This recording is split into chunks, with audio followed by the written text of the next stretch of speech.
Dans cet exercice, un central PC de 2019, on s'intéresse à une équation différentielle, f' de x égale f de x plus f de lambda x, qui n'est pas une équation différentielle linéaire, donc les théorèmes de notre cours ne s'appliqueront pas, et on cherche dans un premier temps les fonctions qui seront développables en série entière autour de 0.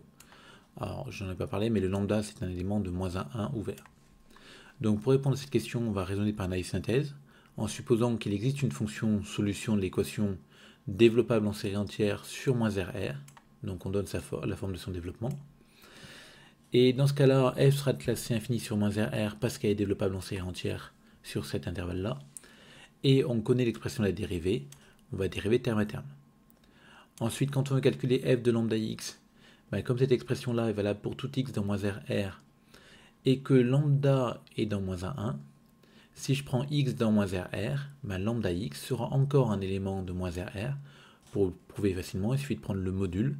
Le module de lambda x sera égal au module de lambda fois le module de x. Le module de lambda est plus petit que 1. Le module de x est plus petit que r strictement. Donc on aura bien un module strictement plus petit que r. Donc on peut appliquer la formule définissant f à lambda x et on obtient cette quantité-là. Et quand on réinjecte ces valeurs-là dans cette expression, on obtient cette somme. Donc comme d'habitude dans ce genre de somme, on va commencer par changer les indices pour faire apparaître du n de partout. Enfin normalement rentrer les x à l'intérieur, mais il n'y en a pas à l'extérieur. Puis changer les indices pour faire apparaître du n. Ensuite on a trois sommes ici qui commencent au même indice. Donc on va pouvoir les regrouper. Et on va mettre le xn en facteur. Et on va enfin regrouper les an plus 1 ensemble, les an ensemble, pour obtenir finalement cette expression-là. Bon, donc du coup, on peut dire maintenant que f est solution de l'équation proposée, sur moins RR, si et seulement si, cette quantité-là est nulle, c'est-à-dire si cette quantité-là est nulle, pour tout x appartenant à moins RR. Le membre de droite, 0, la fonction constante égale à 0, est son propre développement en série entière. C'est-à-dire qu'on peut écrire ce 0 sous la forme somme des 0xn. Et ce développement en série entière a pour rayon de convergence plus infini. Donc en se plaçant sur le plus petit disque de convergence qui ici serait moins RR, on aura deux séries entières qui sont égales sur un disque non trivial. Donc du coup, on va pouvoir dire que ces deux séries-là sont égales par unicité du développement en série entière. Et donc les coefficients sont égaux. Donc on a n plus 1 moins 1 plus lambda n à n égale 0. Pardon, là j'ai oublié le égal 0. Ce qui revient à dire que n plus 1 est égal à ça. Pour tout n dans n. Donc ensuite on peut faire une récurrence. Donc je ne l'ai pas rédigé ici, mais c'est une récurrence qui est très rapide. On voit que quand on passe de A0 à 1, on multiplie par 1 en bas. Puis quand on passe de A1 à 2, on multiplie à nouveau maintenant par 2, puis par 3. Et donc on voit que finalement, quand on va calculer AN, on aura multiplié pour passer de A0 à N, on aura multiplié au dénominateur par 1, 2, 3, 4 jusqu'à N, donc par factoriel N. Et au numérateur, on multiplie à chaque fois par 1 plus lambda puissance K, où le K c'est l'indice du terme de droite. Et donc quand on va arriver à N, on aura multiplié par 1 plus lambda puissance K pour K variant de 0 à N-1. Donc si f existe, si cette fonction développable en série entière, solution de l'équation existe, alors f va s'écrire sous la forme a0 fois la somme des ces termes-là an xn. Donc, enfin, c'est la somme des an xn. Donc, j'ai mis le a0 en facteur devant. Et ce a0 est quelconque. Donc, en fait, c'est un élément de R que j'ai réappelé a dans R.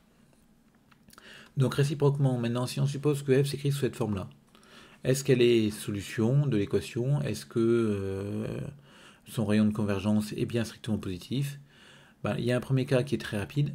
Si a égale 0, la fonction est nulle. Et si la fonction est nulle, elle va bien être solution parce que quand on réinjecte dans l'équation de départ, ça va faire 0 égale 0 plus 0, donc tout va bien. Bon, maintenant si a est non nul, on doit regarder si cette fonction est solution de l'équation et développable en série entière.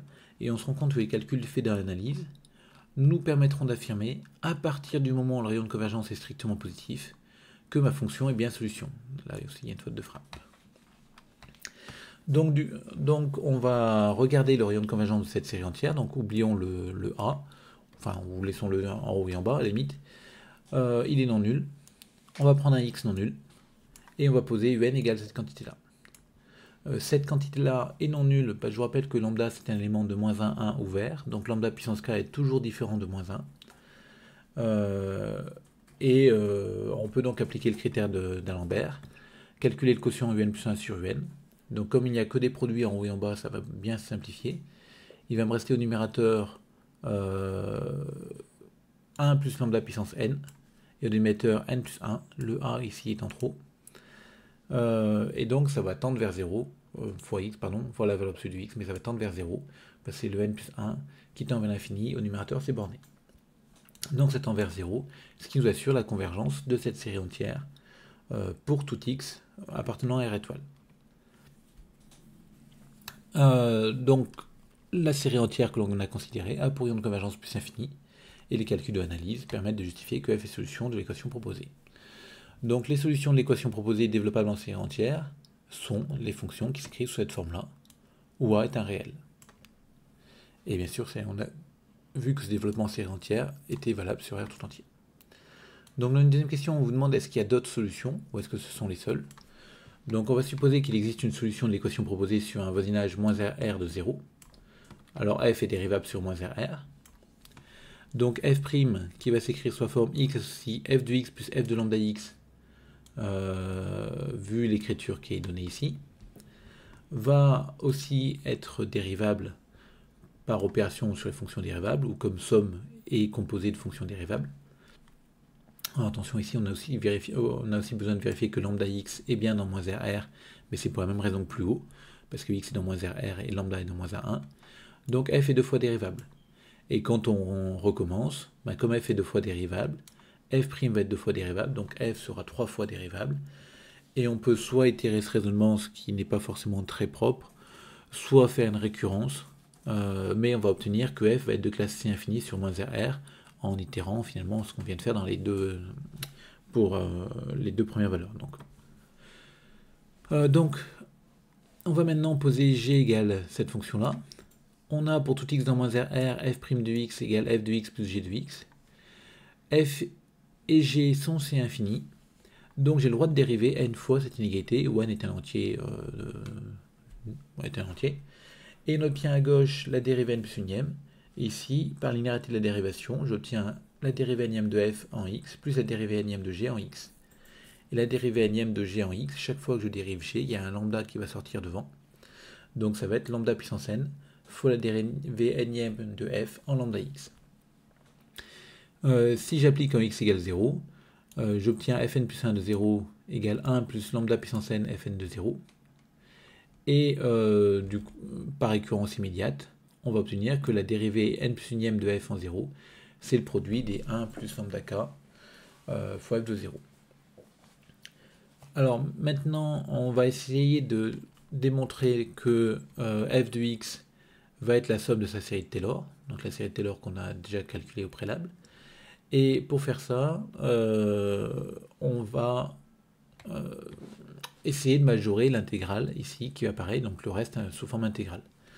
Donc pour majorer cette intégrale-là, on voit que le x moins t ici, enfin la valeur absolue de l'intégrale, donc on va pouvoir entrer la valeur absolue à l'intérieur de l'intégrale.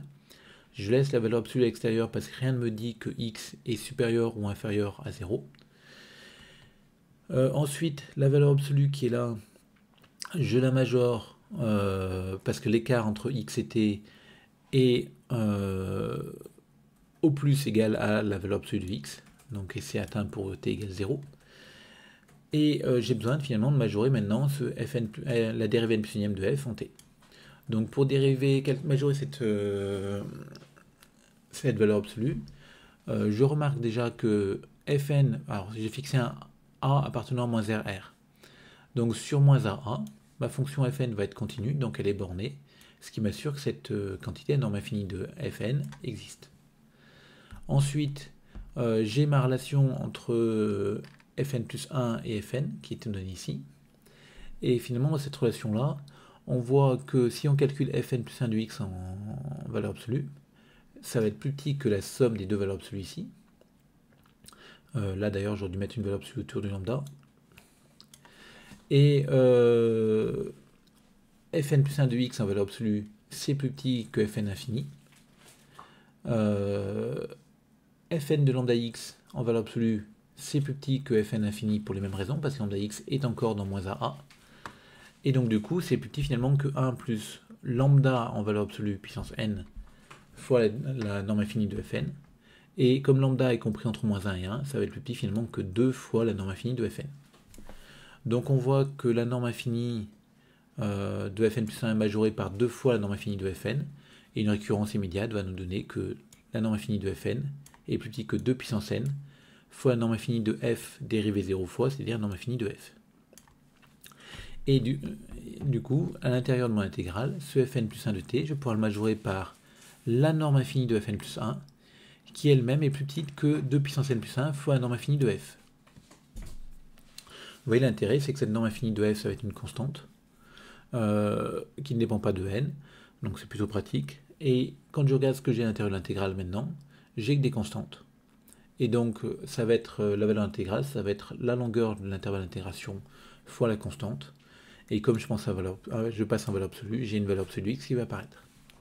Donc finalement, j'ai obtenu un majorant de la différence entre f et sa série de Taylor sous la forme 2x, 2 valeurs absolues de x puissance n plus 1 sur factoriel n fois la norme infinie de f. Et cette quantité-là, donc la norme infinie c'est une constante, elle va tendre vers 0 parce que la factorielle n l'emporte sur cette puissance-là. Donc le tout tend vers 0.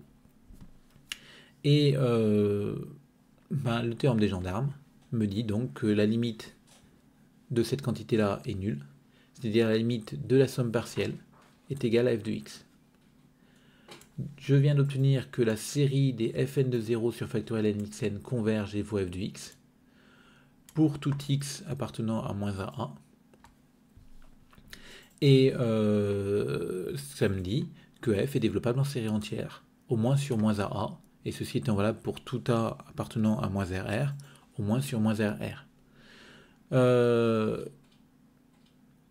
Donc, ma fonction est développable en série entière, et d'après la première question, elle va s'écrire sous cette forme-là. Donc, pour répondre à la question qui est posée au départ, est-ce qu'il y a d'autres solutions? On a vu, s'il y avait une autre solution sur l'intervalle de la forme moins rr autour de 0, donc avec r strictement positif, alors cette fonction-là est développable en série entière. Et si elle est développable en série entière, d'après la première question, elle s'écrit sous la forme voulue. Donc finalement, les solutions qu'on a trouvées dans la première question sont les seules solutions de cette équation.